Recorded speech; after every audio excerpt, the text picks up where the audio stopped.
Audiolibro Un curso de milagros. Capítulo 21. Razón y percepción. Punto 4. El miedo a mirar dentro. El Espíritu Santo jamás te enseñará que eres un pecador.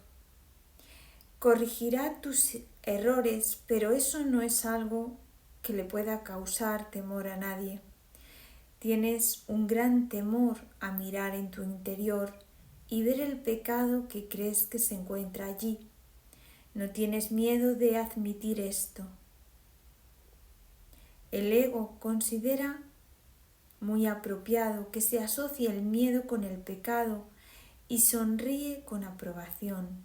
No teme dejar que te sientas avergonzado. No pone en duda la creencia y la fe que tienes en el pecado. Sus templos no se tambalean por razón de ello. Tu certeza es que dentro de ti anida el pecado. No hace sino dar fe de tu deseo, de que esté allí para que se pueda ver. Sin embargo, esto tan solo aparenta ser la fuente del temor. Recuerda que el ego no está solo. Su dominio está circunscrito y teme a su enemigo desconocido, a quien ni siquiera puede ver. Te pide imperiosamente que no mires dentro de ti, pues si lo haces, tus ojos se posarán sobre el pecado y Dios te cegará. Esto es lo que crees, por lo tanto, no miras. Mas no es este el temor secreto del ego, ni tampoco el tuyo, que eres su siervo. El ego, vociferando destempladamente y demasiado a menudo, profiere a gritos que lo es. Pues bajo ese constante griterío y esas declaraciones disparatadas, el ego no tiene ninguna certeza de que lo sea. Tras su temor de mirar en tu interior, por razón del pecado, se oculta todavía otro temor y uno que hace temblar al ego. ¿Qué pasaría si miraras en tu interior y no vieras ningún pecado? Esta temible pregunta es una que el ego nunca plantea, y tú que las haces ahora estás amenazando demasiado seriamente todo tu sistema defensivo como para que él se moleste en seguir pretendiendo que es tu amigo. Aquellos que se han unido a sus hermanos han abandonado la creencia de que su identidad reside en el ego. Una relación santa es aquella en la que te unes con lo que en verdad forma parte de ti. Tu creencia en el pecado ha sido quebrantada y ya no está totalmente reacio a mirar dentro de ti y no ver pecado alguno. Tu liberación no es aún total, todavía es parcial e incompleta, aunque ya ha despuntado en ti. Al no estar completamente loco, has estado dispuesto a contemplar una gran parte de tu demencia y a reconocer su locura. Tu fe está comenzando a interiorizarse más allá de la demencia hacia la razón, y lo que tu razón te dice ahora, el ego no lo quiere oír. El propósito del Espíritu Santo fue aceptado por aquella parte de tu mente que el ego no conoce y que tú tampoco conocías. Sin embargo, esa parte con la que ahora te identificas no teme mirarse a sí misma, no conoce el pecado. ¿De qué otra forma, si no, habría estado dispuesta a considerar el propósito del Espíritu Santo como suyo propio? Esta parte ha visto a tu hermano y lo ha reconocido perfectamente desde los orígenes del tiempo, y no ha deseado más que unirse a él y ser libre nuevamente, como una vez lo fue.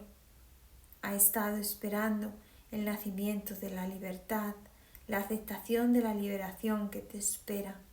y ahora reconoces que no fue el ego el que se unió al propósito del Espíritu Santo y por lo tanto que tuvo que haber sido otra cosa. No creas que esto es una locura, pues es lo que te dice la razón y se deduce perfectamente de lo que ya has aprendido. En las enseñanzas del Espíritu Santo no hay insistencias. Este es el razonamiento de los cuerdos. Has percibido la locura del ego y no te ha dado miedo porque elegiste no compartirla, pero aún te engaña a veces. No obstante, en tus momentos más lúcidos, sus desvaríos no producen ningún terror en tu corazón, pues te has dado cuenta de que no quieres los regalos del ego, que el ego te quitaría de rabia por tu presuntuoso deseo de querer mirar dentro de ti. Todavía quedan unas cuantas baratijas que parecen titilar y atraer tu atención. No obstante, ya no venderías el cielo por ellas. Y ahora el ego tiene miedo, mas lo que él oye atemorizado, la otra parte de tu mente lo oye como la más dulce melodía, el canto que añoraba oír desde que el ego se presentó en tu mente por primera vez. La debilidad del ego es su fortaleza, el himno de la libertad que canta en alabanza de otro mundo le brinda esperanzas de paz, pues recuerda al cielo y ve ahora que el cielo por fin ha descendido a la tierra, de donde el dominio del ego lo había mantenido alejado por tanto tiempo. El cielo ha llegado porque encontró un hogar en tu relación en la tierra y la tierra no puede retener por más tiempo lo que se le había dado al cielo como suyo propio. Contempla amorosamente a tu hermano y recuerda que la debilidad del ego se pone de manifiesto ante vuestra vista. Lo que el ego pretendía mantener separado se ha encontrado y se ha unido, y ahora contempla al ego sin temor. Criatura inocente de todo pecado, sigue el camino de la certeza jubilosamente. No dejes que la demente insistencia del miedo de que la certeza reside en la duda te detenga. Eso no tiene sentido. ¿Qué importa cuán imperiosamente se proclame? Lo que es insensato no cobra sentido porque se repita o se aclame. El camino de la paz está libre y despejado. Síguelo felizmente y no pongas en duda lo que no puede sino ser cierto. 5. La función de la razón. La percepción selecciona y configura el mundo que ves, literalmente. Los selecciona siguiendo las directrices de la mente. Las leyes del tamaño, de la forma y de la luminosidad tendrían validez quizás si otras cosas fuesen iguales, pero no lo son, pues es mucho más probable que halles lo que buscas que lo que prefieres pasar por alto. La apacible y queda voz que habla en favor de Dios no se ve ahogada por los estridentes gritos e insensatos arranques de furia con los que el ego acosa a aquellos que desean escucharla. La percepción es una lección, no es un hecho. Pero de esta lección depende mucho más lo que te has dado cuenta hasta ahora. Pero de esta elección depende mucho más de lo que te has dado cuenta hasta ahora, pues tu creencia acerca de quién eres depende enteramente de la voz que elijas escuchar y de los panoramas que elijas ver. La percepción da testimonio únicamente de esto, nunca de la realidad. Puede mostrarte, no obstante, bajo qué condiciones es posible tener conciencia de la realidad o aquellas en las que nunca sería posible. La realidad no necesita tu cooperación para ser lo que es, pero tu conciencia de ella necesita tu ayuda, ya que tener esa conciencia es algo que tú eliges. Si le prestas oídos a los dictados del ego y ves lo que él te indica ver, no podrás sino considerarte a ti mismo insignificante, vulnerable y temeroso. Experimentarás depresión, una sensación de no valer nada, así como sentimientos de inestabilidad e irrealidad. Creerás que eres la desvalida víctima de fuerzas que están más allá de tu control y que son mucho más poderosas que tú. Y creerás que el mundo que fabricaste rige tu destino, pues tendrás fe en esto, pero no creas que el tener tu fe puesta en eso hace que sea real. Hay otra visión y otra voz en las que reside tu libertad, que solo están a la espera de tu decisión, y si depositas tu fe en ellas, percibirás otro ser en ti. Este otro ser considera que los milagros son algo natural, pues son tan simples y naturales para él como respirar lo es para el cuerpo. Constituye la respuesta obvia a las peticiones de ayuda, que es la única que él ofrece. Los milagros le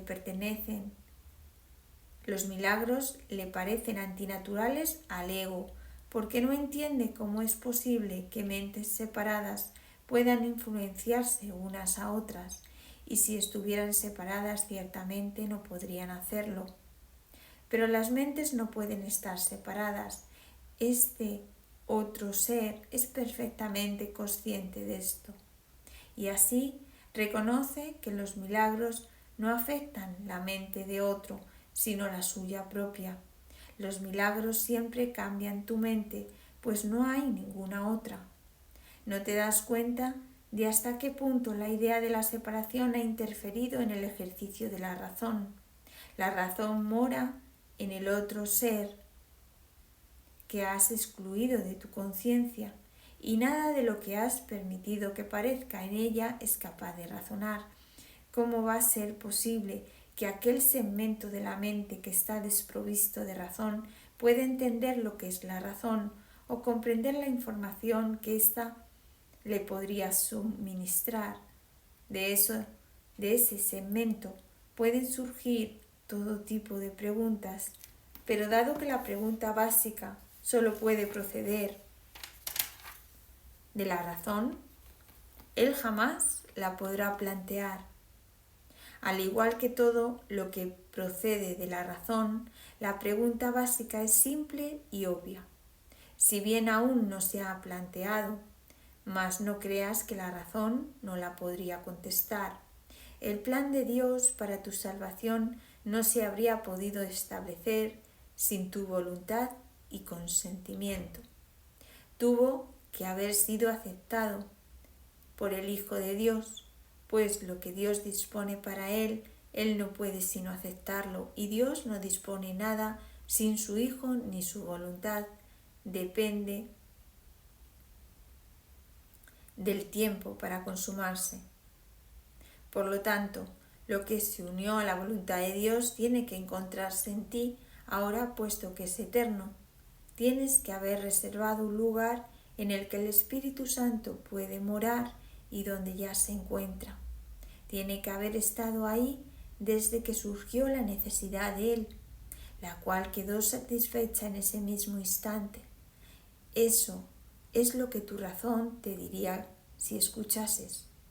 Mas es claro que ese no es el razonamiento del ego.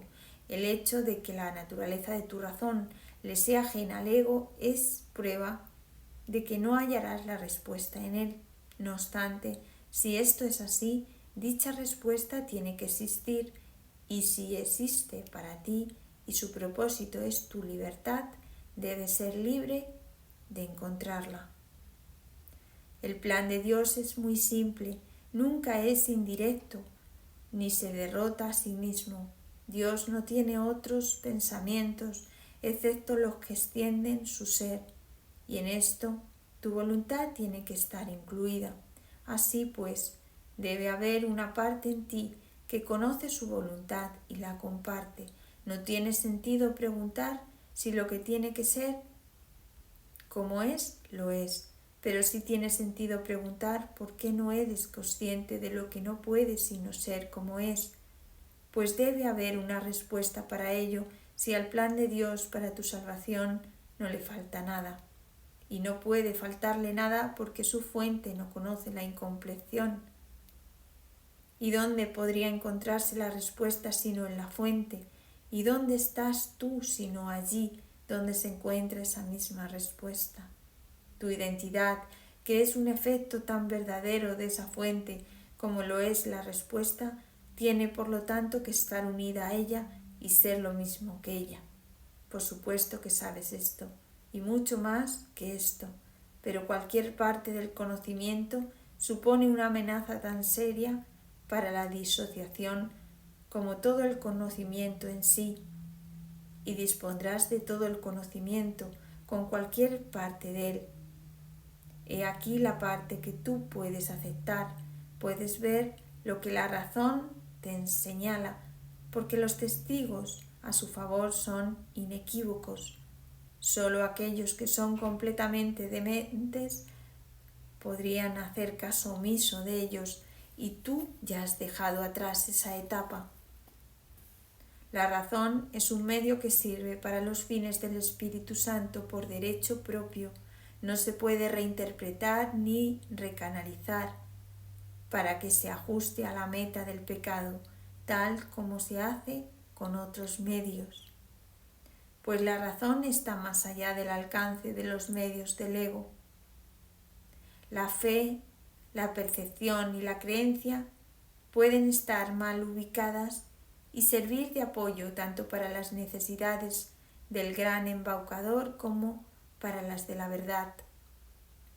Pero la razón no tiene cabida en la locura ni se puede adaptar a sus fines en modo alguno. La fe y la creencia están firmemente arraigadas de la locura y conducen la percepción hacia aquello que la mente ha considerado valioso, pero la razón no participa en esto en absoluto, pues si se aplicase la razón, la percepción cesaría instantáneamente. La razón no forma parte de la demencia, pues depende enteramente de la ausencia de aquella. El ego nunca hace uso de la razón porque no es consciente de su existencia. Los que son parcialmente locos tienen acceso a ella y solo ellos la necesitan. El conocimiento no depende de la razón y la locura no la deja pasar. La parte de la mente donde reside la razón se consagró, de acuerdo con tu voluntad, en unión con la de tu Padre, al deshacimiento de la demencia. Ahí el propósito del Espíritu Santo se aceptó y se consumó simultáneamente. La razón le es ajena a la demencia y aquellos que hacen uso de ella han adquirido un medio que no puede emplearse para el pecado. El conocimiento está mucho más allá de lo que se puede lograr, pero la razón puede servir para abrir las puertas que tú le cerraste. Ya estás muy cerca de esto. Tu fe y tus creencias han cambiado y has hecho la pregunta que el ego nunca haría. ¿No te dice tu razón ahora que la pregunta debe haber emanado de algo que tú no conoces, pero que aún así debe ser parte de ti? La fe y la creencia, apoyadas por la razón, producen forzosamente un cambio en tu percepción y con este cambio se le hace sitio a la visión.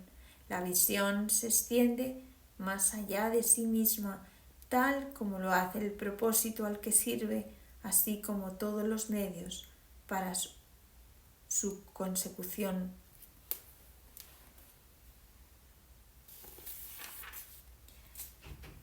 6.